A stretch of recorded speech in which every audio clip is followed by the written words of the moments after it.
Okay, so in this lesson you will learn how to use Wireshark filters when the victim connects to your fake access point. So first off, you need to open Wireshark by typing Wireshark in the terminal. And here select wireless interface double length 0 and press start capturing packets. Okay, now let's switch to the victim machine and generate some traffic by going to an HTTP website and try to log in using test for the username and let me in for the password. And click the login button. Okay, so let's go back to the Kali machine and stop the capturing process by clicking the red button.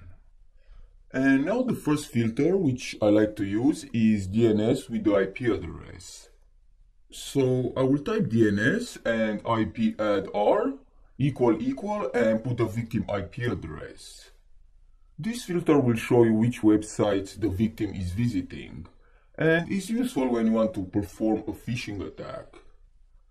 Okay, now the next filter is frame contains and put the word from the website. And for this example, I will use Bing. This will show you if users from a fake access point are visiting Bing website. And lastly, let's see how to locate the post packet which contains the login credentials.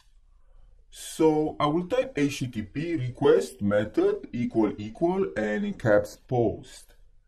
And click on the HTML form. And here you can see the username and the password.